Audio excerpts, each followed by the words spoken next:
Vega Jewelers, a luxury bridal jewelry exhibition and sale 22nd and 23rd November, Fortune Kansas Hotel, Tata Nagar, Tirupati. Araku coffee global brand అయిపోయింది. ఆంధ్రప్రదేశ్లో ఒక మారుమూల అటవీ ప్రాంతంలో పండించేటువంటి coffee గింజలకి ప్రపంచం మొత్తం దాసోహం అనేటువంటి రోజు అతి త్వరలోనే రాబోతుంది.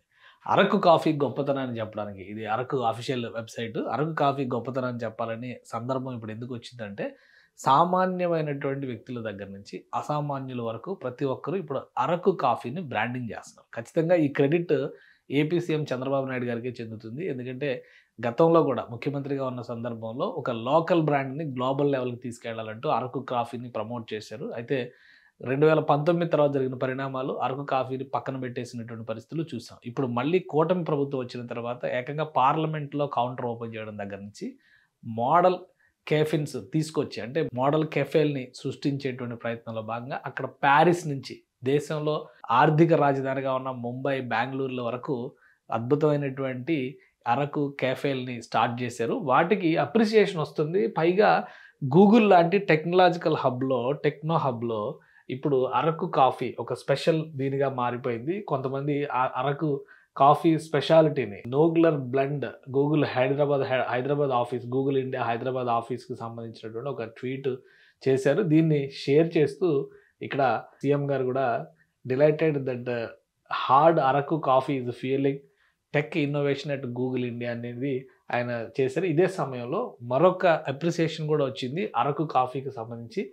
ఆనంద్ మహీంద్రా అందరికీ తెలిసినటువంటి వ్యక్తి, గొప్ప ఇండస్ట్రియలిస్ట్ దేశంలో. ఆయన కూడా షేర్ చేశారు, "We at Araku coffee just hit A 6. The 6th Araku coffee outlet and cafe in the world." బెంగళూరులో ఓపెన్ అయింది కొత్తగా.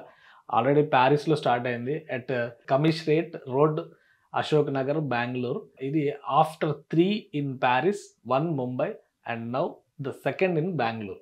Next New York target. అంటే ఒక గ్లోబల్ బ్రాండ్ అయిపోయింది అరకు కాఫీ అంటే. ఇంతకంటే అద్భుతమైనటువంటి ఉదాహరణ ఇది బెంగళూరులో ఓపెన్ చేసినటువంటి అవుట్లెట్. దీన్ని ఆనంద్ మహీంద్రా ట్వీట్ చేశారు. ఇంకా రీట్వీట్స్ రావాలి. బహుశా చంద్రబాబు నాయుడు గారు కూడా రియాక్ట్ అవుతారు అనుకుంటా. సో మొత్తం మీద ఎక్కడ ఒక మారుమూల ప్రాంతంలో గిరిజనులు పండించేటువంటి కాఫీ గింజల పంటగా మిగిలిపోయినటువంటి అరకు బ్రాండ్ని ఏకంగా అంతర్జాతీయ స్థాయికి తీసుకెళ్ళినటువంటి క్రెడిట్ ఖచ్చితంగా ఏపీ ప్రభుత్వానికి దక్కుతుంది, గిరిజన కార్పొరేషన్కి దక్కుతుంది. సో వీళ్ళు దీన్ని బ్రాండింగ్ చేయడం కూడా ఇంటర్నేషనల్ బ్రాండ్లకు ఏమాత్రం తీసిపోని విధంగా తీర్చిదిద్దారు. సో అందుకనే సామాన్యమైనటువంటి గూగుల్ ఉద్యోగుల దగ్గర నుంచి అసామాన్యులుగా పేర్కొనేటువంటి ఆనంద్ మహీంద్రా వరకు ప్రతి ఒక్కరూ ఇప్పుడు అరకు బ్రాండ్ గురించి మాట్లాడుతున్నారు. ప్రధానమంత్రి కూడా అప్రిషియేట్ చేశారు అరకు కాఫీని. అలానే పార్లమెంట్లో దీన్ని అవుట్లెట్స్ పెట్టారు.